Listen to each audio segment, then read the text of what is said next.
Dia 44 de leitura bíblica, meu povo abençoado. Sejam muito bem-vindos à leitura de hoje. Tudo bem com vocês? Espero de verdade que sim.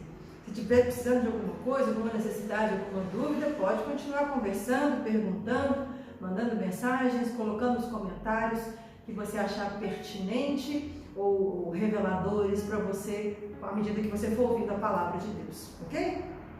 Hoje nós vamos ler Atos de 11 a 13. Isso, 11 a 13. Bíblia, irmãos, bora lá?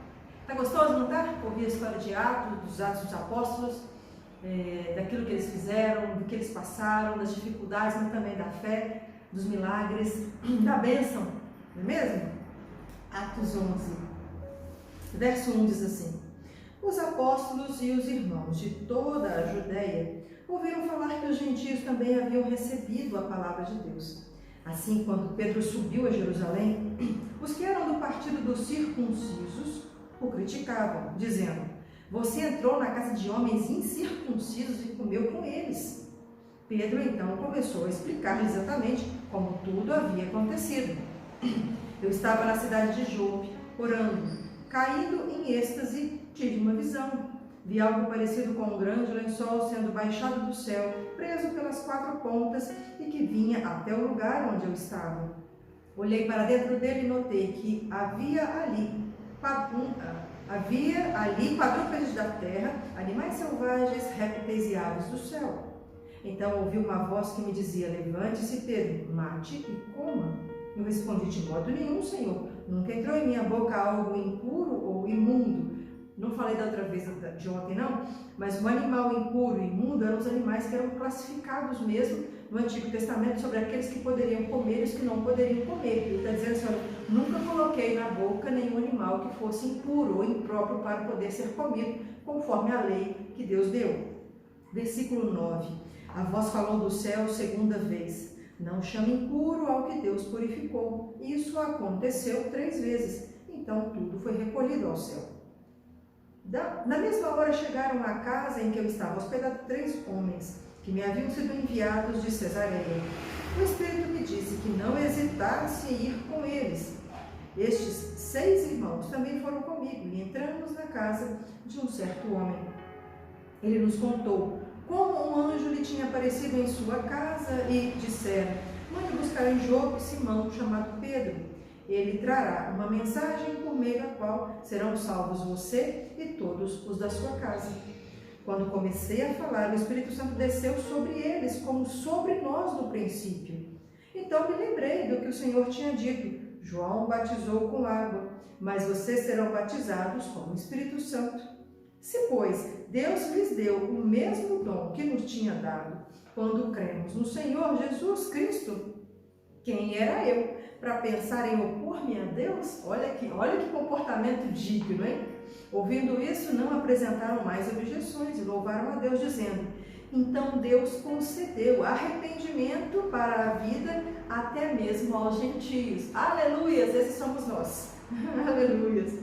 Versículo 19. Os que tinham sido dispersos por causa da perseguição desencadeada com a morte de Estevão, chegaram até a Fenícia, Chipre e Antioquia, anunciando a mensagem apenas aos judeus.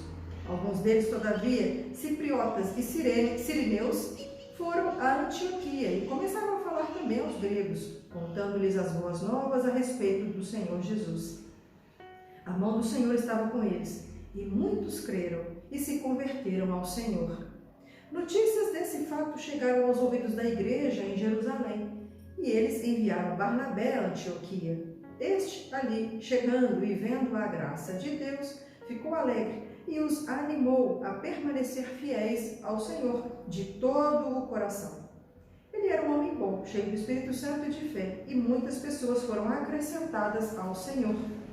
Então Barnabé foi a Tarso procurar Saulo, e quando o encontrou, levou-o para Antioquia. Assim, durante 1 ano inteiro, Barnabé e Saulo se reuniram com a igreja e ensinaram a muitos. Em Antioquia, os discípulos foram pela primeira vez chamados cristãos. Vou repetir esse versículo, essa segunda parte do versículo. Em Antioquia, os discípulos foram pela primeira vez chamados cristãos, que significa pequenos Cristo.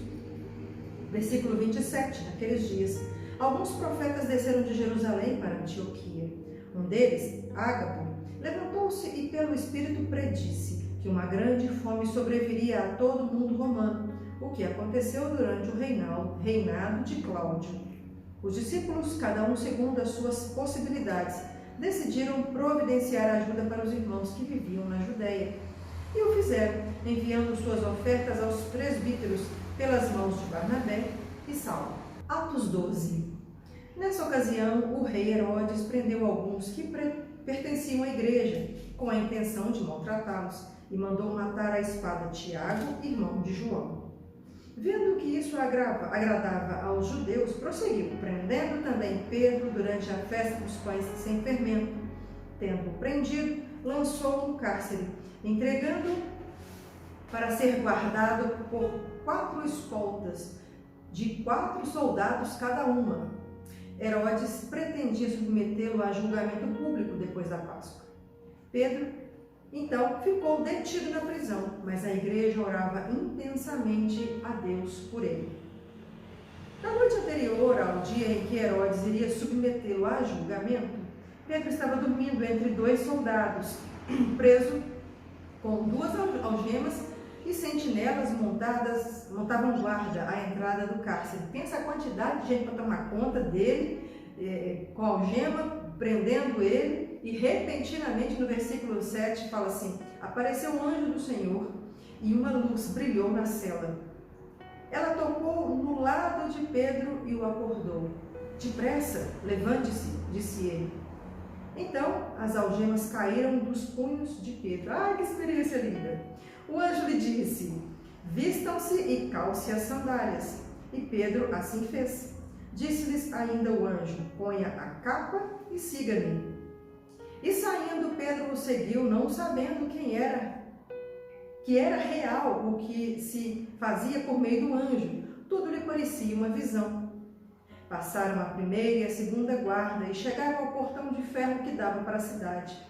Este se abriu por si mesmo para eles e passaram. Ah, Jesus lindo! Tendo saído, caminharam ao longo de uma rua e, de repente, o anjo o deixou. Então Pedro caiu em si e disse: agora sei, sem nenhuma dúvida, que o Senhor enviou o seu anjo e me libertou das mãos de Herodes e de tudo o que o seu povo judeu esperava. Percebendo isso, ele se dirigiu à casa de Maria, mãe de João, também chamado Marcos, onde muita gente se havia reunido e estava orando. Pedro bateu à porta do alpendre e uma serva, chamada Rode, veio atender. Ao reconhecer a voz de Pedro, tomada de alegria, ela correu de volta. Sem abrir a porta, exclamou: Pedro está à porta! Eles, porém, lhe disseram: você está fora de si. Insistindo ela em afirmar que era Pedro, disseram-lhe: deve ser o anjo dele. Mas Pedro continuou batendo, e quando abriram a porta e o viram, ficaram perplexos. Mas ele, fazendo-lhes sinal para que se calassem, descreveu como o Senhor o havia tirado da prisão e disse: contem isso a Tiago e aos irmãos. Então saiu e foi para outro lugar. De manhã, não foi pequeno o alvoroço entre os soldados quanto ao que tinha acontecido a Pedro. Fazendo uma busca completa e não o encontrando, Herodes fez uma investigação entre os guardas e ordenou que fossem executados. Todas as pessoas e os guardas que tomavam conta de prisioneiros, acho que eu já falei isso um tempo atrás aí, eles eram responsáveis por a própria vida. Então, se algum prisioneiro fugiu, o guarda era morto no lugar. Então, aqui, olha, todos eles foram executados. Todos aqueles tomavam conta de Pedro e de repente chega na prisão e não encontra mais Pedro. Depois Herodes foi da Judeia para Cesareia e permaneceu ali durante algum tempo. Ele estava cheio de ira contra o povo de Tiro e Sidom. Contudo, eles haviam se reunido e procuravam ter uma audiência com ele. Tendo conseguido o apoio de Blasto, homem de confiança do rei, pediram paz, porque dependiam das terras do rei para obter alimento. No dia marcado, Herodes, vestindo seus trajes reais, sentou-se em seu trono e fez um discurso ao povo. Eles começaram a gritar: é voz de Deus, e não de homem. Visto que Herodes não glorificou a Deus, ou seja, aceitou a glória para ele, né? Imediatamente um anjo do Senhor o feriu e ele morreu comido por vermes. Entretanto, a palavra de Deus continuava a crescer e a espalhar-se. Tendo terminado sua missão, Barnabé e Saulo voltaram de Jerusalém, levando consigo João, também chamado Marcos. Será que se todo mundo que trouxesse a glória para si e não desse a glória para Deus fosse fulminado, morte fulminante assim, quantas pessoas aí das imprensas e grandes nomes estariam vivos? Não estou julgando, estou apenas dizendo quantos estariam vivos, porque agora tem que ser só do Senhor, querido. Ninguém traz glória para si, porque é peso de morte. É muito sério isso.